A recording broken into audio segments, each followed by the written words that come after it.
You know, I've never thought of myself as a jealous man. Really, I haven't. I'm not the type to snoop through phones or track someone's every move. I'm not insecure, but I'm also not an idiot. For 8 years of marriage, I listened to my wife, Sarah, talk endlessly about her 4 college friends.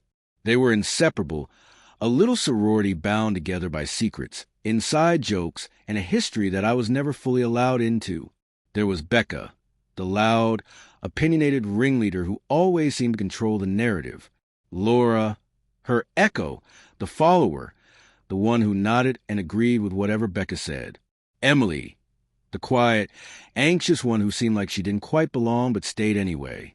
And Karen, the one who seemed the most normal, almost too normal for group, like she was keeping one foot out of chaos. I tolerated them. I hosted them for dinners, smiled politely through their brunches filled with cackling laughter, and endured Becca's passive-aggressive remarks about my career, my clothes, even my taste in movies. Every time she spoke, it was with the subtle air that Sarah had settled for me, and Sarah never defended me. She just laughed along. So when Sarah announced 2 months ago that the 5 of them were planning their annual Ultimate Girls trip, this time to Miami, I already felt uneasy. It wasn't the trip itself. I'd been through this before. It was Sarah's behavior leading up to it. She was jumpy, glued to her phone, angling the screen away from me whenever a notification popped up. She suddenly joined a new gym far across town, an expensive one. I just need a different vibe for my workouts, she said when I asked about it. Then came the shopping, new clothes, designer shoes, and an entire set of shiny luggage, all billed to our joint credit card. When I questioned it, she bristled. God, Jason, can I have anything for myself? It's for my trip with my friends. Do you not trust me now? That line, that manipulative question. Do you not trust me? It wasn't about trust. It was deflection. It was guilt tripping me for daring to notice something was wrong. I didn't push it, but I didn't forget either. I'm not the kind of man who ignores red flags just to keep the peace. I observe. I file things away. And I wait. The Thursday morning of her trip, our condo felt tense. I helped her wheel those brand new suitcases to the door.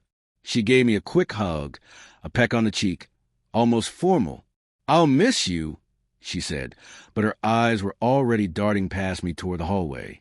Have fun, I told her, my voice neutral. Be safe. The moment the door clicked shut behind her, silence washed through the condo, but it wasn't peace. It was the eerie calm before a storm, and the storm came faster than I expected. That very afternoon, a direct message appeared on my Instagram from a blank profile. No picture, no posts, just one message, and attached to it, a screenshot. The group chat was titled Miami Mayhem. The participants were Sarah, Becca, Laura, and Emily. Karen was missing. The messages made my blood run cold. Becca, is the dude finally gone? You free, Sarah? Sarah, he's gone. Finally, he was being so clingy and suspicious this morning. I swear he's like a warden. Becca, forget him. Alex is going to make you forget his name in about 5 minutes. LOL. Sarah, that's the plan. He's already checked into the hotel. This weekend is going to be legendary. Underneath, another message appeared, this time from the anonymous account. This is Karen. Just so you know, the rest of us are in Vegas. This was all a lie she cooked up with Becca and Laura. Emily, and I only found out this morning. I can't be part of this. I'm sorry, Jason. I stared at my phone, my pulse hammering. It all snapped into place. The secret of texting, the new gym, the shopping spree. She wasn't on a girls' trip. She was on a carefully crafted weekend getaway with some guy named Alex. And not only that, she had weaponized her friends to cover it up, using my money to fund the whole charade. I didn't feel hurt. That part of me had already been cauterized by months of suspicion. This wasn't heartbreak. This was war. I typed a single reply to Karen. Appreciate it. Say nothing. Enjoy Vegas.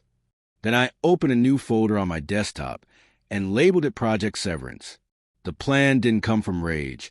It came from cold, calculated clarity. She hadn't just cheated. She had conspired. She had plotted to humiliate me. And now, she was going to learn what it meant to underestimate me. My first call wasn't to a lawyer. It was to Rick, a private investigator my firm had used for quiet background checks. I gave him Alex's name, the gym's details, and the Miami location. I told him I wanted everything: photos, hotel records, a full profile. Money was no object. Then I called my sister, Jessica. She's a corporate lawyer. Sharp, unsentimental, the kind of person who can slice through emotions with pure logic. I sent her the screenshot. Her advice was immediate. Lock down your finances. Now, before she drains them. So I did. Friday morning, 9 a.m., I was at the bank. I opened new accounts in my name only. Then I transferred exactly half of our shared liquid assets, down to the cent, into my new accounts. Not a penny more, not a penny less. Then I froze our home equity line. Next, I called the credit card companies. We had 2 joint cards, both in my name. I told them my wallet had been stolen, and both cards needed to be canceled immediately, including Sarah's copies. New ones would be shipped to my business address. By lunchtime, her financial lifeline was cut. Around 3 p.m., Rick called back. He was fast. Too fast. Alex Thorne, personal trainer. A documented history of dating wealthy, married women. Rick had photos of Sarah and Alex checking into a luxury hotel on South Beach. The reservation? 3 nights in the honeymoon suite. The irony burned. That evening, I installed 2 motion-activated cameras inside the condo. One faced the main living room, the other the front door. Not paranoia. Protection. My sister had warned me. Sarah's defense would be to paint me as controlling or abusive. This would prove otherwise. By nightfall, Phase 1 was complete. I had evidence. I had money secured. I had safeguards in place. Now it was time to turn offense into strategy. I started with Emily, the quiet one, the weak link. I sent her a text. "Emily, it's Jason. I know what's going on. We need to talk." Her reply was instant. "Please don't be mad." I didn't know what to do. I called her. She answered on the first ring, her voice shaking. For the next hour, she spilled everything. Alex wasn't new. Sarah had been seeing him for months. Introduced by Becca, the girls' trip was just the latest in a series of meetups. Sarah and Becca constantly mocked me behind my back, calling me boring, old-fashioned, even a warden. But then Emily dropped the bomb. Sarah had been complaining about her father's failing business for months. 3 months ago, she co-signed a loan for him, a massive one, and she had used the condo as collateral. I froze. That's impossible. I never signed anything. Emily hesitated. She said she took care of it, that she had ways. An hour later, digging through our home office, I found it, tucked inside an old folder of tax documents. A loan agreement for $200,000. My name, my signature, forged. My wife hadn't just betrayed me. She had committed bank fraud in my name. At that moment, the game shifted. This wasn't just about an affair. This was criminal. And now, I had all the leverage I needed. Saturday, I spent the entire day with Marcus Thorne, my divorce lawyer. If Rick was fast, Marcus was brutal. He looked at the forged loan and smiled like a predator. "Well," he said, "this changes everything." The trap was set for Sunday evening, the day Sarah was due home. At 5 p.m., a process server delivered 2 envelopes to our condo, divorce papers and an eviction notice, both taped to the door. Then I left. I wasn't going to be there when the storm hit. The cameras would capture everything. At 7:23 p.m., my phone buzzed. Motion detected at the front door. There she was, sun-kissed, smiling, luggage in tow. She swiped her key card at the building entrance. Denied. She tried again. Denied. Frustration spread across her face. She buzzed the concierge, her voice sharp. "This is Sarah Miller from Unit 121. My key isn't working." The concierge replied, smooth and detached. "I'm sorry, ma'am. Your access has been deactivated at the request of the primary resident." Her eyes widened in disbelief. "That's ridiculous. Let me in immediately." "I'm afraid I can't do that, ma'am," he replied. "However, there's a gentleman here to see you." The process server stepped into frame, handed her the thick envelope. She refused to take it, so he dropped it at her feet.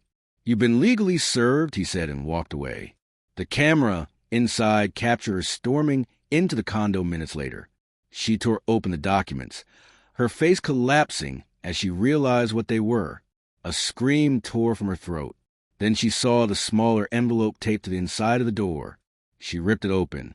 Inside, a copy of the $200,000 loan agreement. Her forged signature circled in red marker.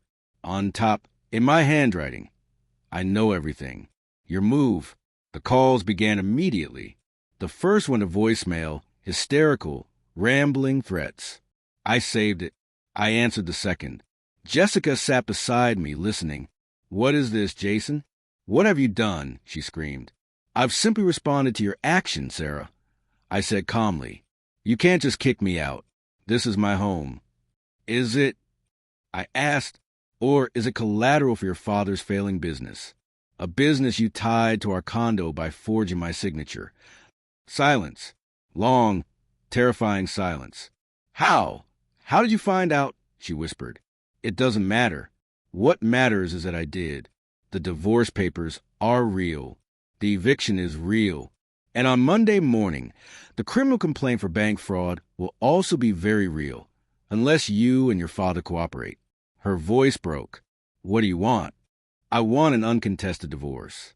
You walk away with nothing but your personal belongings. No condo, no savings, no alimony. You sign, and I consider not pressing charges. You have 24 hours. The next day was chaos. Panic calls between Sarah, her parents, their lawyer. Their first tactic was threats, then bargaining, then begging. But Marcus was relentless. He reminded them of the handwriting expert we had already retained. He reminded them of the felony charges waiting in a file. By Monday afternoon, they folded. Sarah signed. Her hand shook so violently she could barely hold the pen. She walked away with nothing but a few boxes of clothes and trinkets. Her friends didn't stick around either. Karen and Emily cut ties immediately. Becca and Laura, once so smug, found themselves ostracized too. Nobody wanted to be associated with the scandal. Sarah had lost her marriage, her home, her money, her friends, her reputation. And it wasn't rage that undid her. It was her own greed. 1 year later, the divorce finalized in record time. I bought out Sarah's half of the condo. Her payout vanished instantly into her father's collapsing business. Within months, his company went under. The scandal was too much. Last I heard, Sarah lives in a small apartment paid for by her parents. She works a dull office job now. Alex, the personal trainer, vanished the moment the money dried up. A few months ago, I saw her at a charity gala. She was with her mother, clearly trying to claw back some social standing. Sarah looked older, bitter, defeated. Our eyes met across the room. For a brief second, the hatred was still there, but under it, something else. Shame, regret. She looked away first. That's when I knew. My revenge hadn't been a dramatic explosion. It had been slow, methodical, precise. I dismantled her life brick by brick, using only the lies and crimes she built herself. She thought she was clever. She thought she was untouchable. But in the end, she was just careless. And now, the silence in my condo isn't eerie anymore. It's peaceful. It's mine.